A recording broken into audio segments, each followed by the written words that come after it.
আসসালামু আলাইকুম বন্ধুরা, আপনারা এই যে বড় বড় হেলিকপ্টার দেখছেন, যারা ত্রাণ নিয়ে দেশের বিভিন্ন অঞ্চলে নিয়ে যায় বা মানুষ পরিবহন করছে কিংবা সৈন্য নিয়ে দেশের বিভিন্ন প্রান্তে নিয়ে যাচ্ছে, এই হেলিকপ্টারগুলো হলো বাংলাদেশ বিমান বাহিনী বা বাংলাদেশ সেনাবাহিনীর, আবার বাংলাদেশ বর্ডার গার্ড এর ও এই সিরিজের হেলিকপ্টার আছে।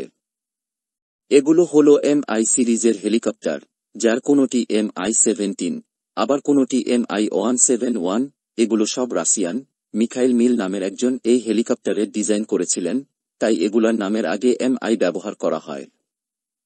এই MI সিরিজের এমন 50-এর বেশি ভেরিয়েশন আছে, যার মধ্যে রয়েছে সিভিল প্যাসেঞ্জার বহনকারী, আছে কমব্যাট ভেরিয়েশন, আছে কার্গো বহনকারী ভেরিয়েশন, আছে মাল্টি রোল বা মাল্টি পারপাস ভেরিয়েশন ইত্যাদি।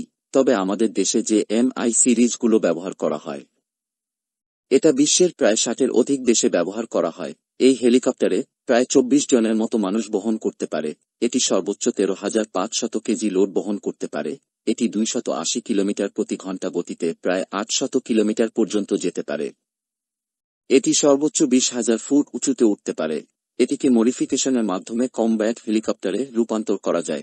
MI সিরিজের হেলিকপ্টারগুলো 1948 সালে সর্বপ্রথম উৎপাদন হলেও আমাদের দেশের সিরিজগুলো 1975-এর পরে উৎপাদিত হয়। এগুলোর দাম জানতে চান?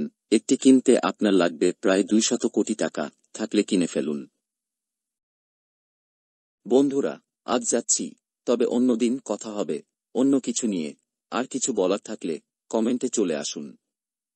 আল্লাহ হাফেজ। চ্যানেলটি সাবস্ক্রাইব করুন।